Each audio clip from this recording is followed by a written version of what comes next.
So I've been wanting to do filmmaking for a very long time, and I've been doing it for a very long time. I never thought that one day this much stuff would be sitting in front of me. And this isn't even all of it.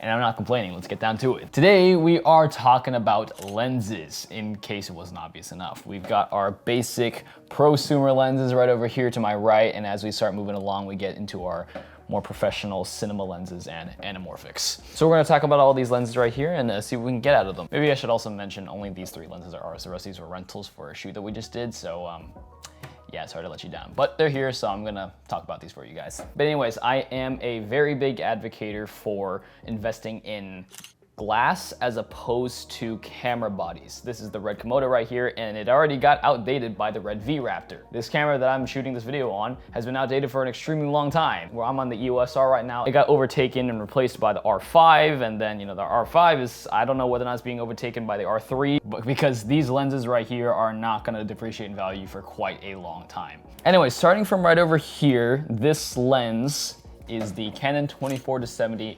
f2.8. Now, if you are an indie filmmaker or a videographer, whatever you are, if you don't have this lens in your bag, get it right now. This lens right here is, in my opinion, the #1 go-to lens that most filmmakers should have in their bags because of its versatility, its sharpness, its quality. So let's start with the most obvious, is the focal lengths. The range on this is great, from 24 to 70 millimeters. You can get a plethora of wide shots and a plethora of telephoto and medium shots just by twisting the lens. Obviously, it's a zoom lens. Not only that, it is an f2.8, so you will be getting that really nice shallow depth of field that most consumer lenses can't get. I'm getting a phone call. Hello? Hello, you called? Filming a video right now. You wanna say hi? Hello. Anyways, what was I saying about this guy? If you're trying to pursue filmmaking and you're just getting started, this should be the first lens that you buy. Canon 24-70 f2.8. Now, moving on to the Sigma Prime lenses. These lenses right here are, in my opinion, the best third-party lenses when it comes to primes. Canon Prime lenses are fairly expensive, which is the reason why I pulled the trigger on these Sigma Prime lenses as opposed to those Canon Cine Primes, because you're actually watching this on the Sigma Prime 20mm. In my opinion, Sigma Art Prime lenses are leading the way when it comes to third-party prime lenses. The sharpness on these things are amazing, and obviously since it's a prime lens, the aperture can go much lower. Opposed to this 24-70 right here on a 2.8, these lenses right here can go down to f1.4, so you can get that really shallow depth of field. Sometimes it's a little too shallow and I have to close up a little bit, but the option is there. A little bit of a downside to this guy and to these guys right here is that they do tend to lose a little bit of sharpness as you go down in their apertures. So something to keep in mind, but still, in my opinion, the best third-party prime lenses there are out there. Moving on to these guys right here. These are the Canon Cine Prime lenses, and now these guys are chef's kiss. Oh my God, where do I even start with these guys? So the main difference that you're probably seeing in these guys versus these consumer lenses right here is that, well, for one thing, their size. Look how huge they are. And the other thing you may notice that there are gears on both the aperture and the focus rings. The main reason for that is because these lenses are designed for filmmaking and motion picture, where these lenses right here are actually photography cameras. These gears right here are designed for a follow focus to go on to the gears, and you can have an AC pull focus from a different monitor. These guys are measured in t-stops, which are just more accurate measurements of f-stops. The skin tones on these lenses, the flaring, the sharpness of these things are just beautiful. I don't think these guys really lose too much sharpness, even wide open at t1.3. They have glow-in-the-dark measurements for our follow focus to pull focus even in the dark. And one of the biggest things that you're gonna see between cinema lenses and photography lenses right here is focus breathing. So whenever you're focusing or pulling focus on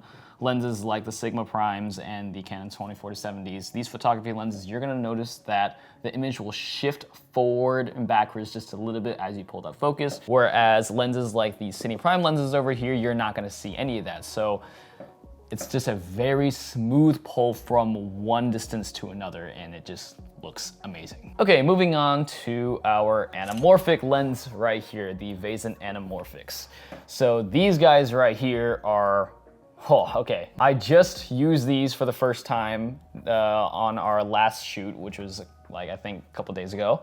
And oh my God, I am so blown away by how these look. So what do anamorphics do? Anamorphics are the original way of achieving widescreen. It will squeeze the image inward, and in post you de-squeeze the image so you can get an extremely wide field of view. And you obviously get the beautiful ovular cat's eye bokeh along with anamorphic flaring. These are a 1.8 times squeeze, so that squeezes the image by 1.8 times, and then you stretch that back out in post. Vasen anamorphics are kind of the budget anamorphics aside from the Siri anamorphics that you guys probably know about.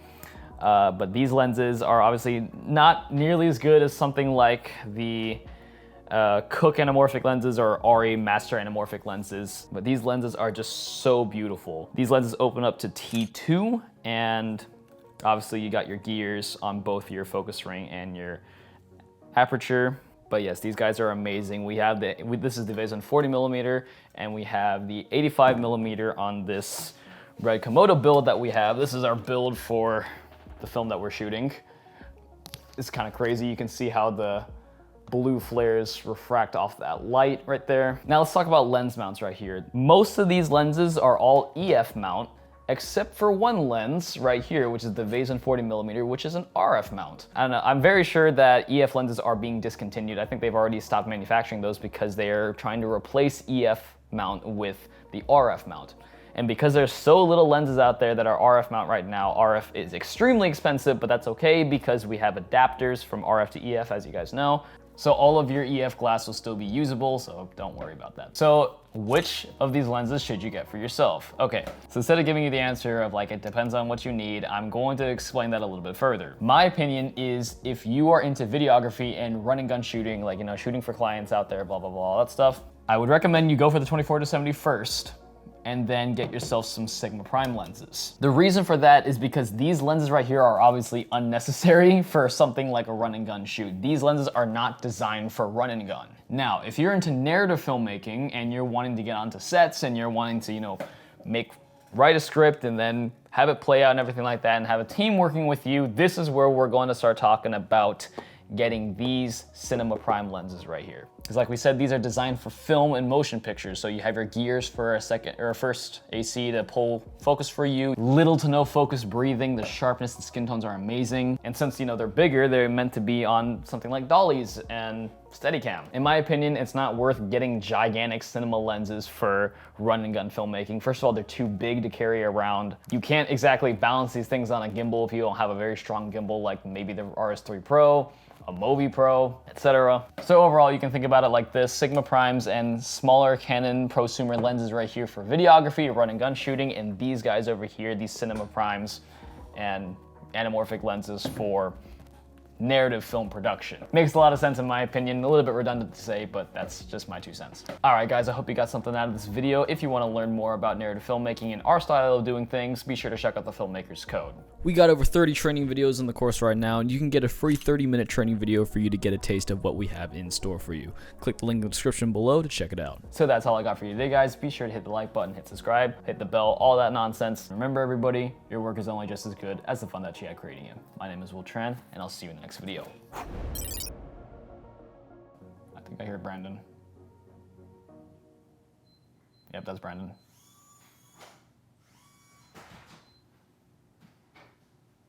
You're interrupting my shot, you...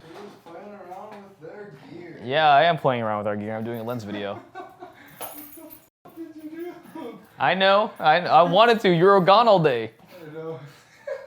You just had all this gear, you didn't know what to do with it. Yeah, Brooks was gone and everything.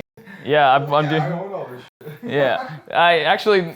Yeah, we do own this. We don't. No, we don't. We do not own this.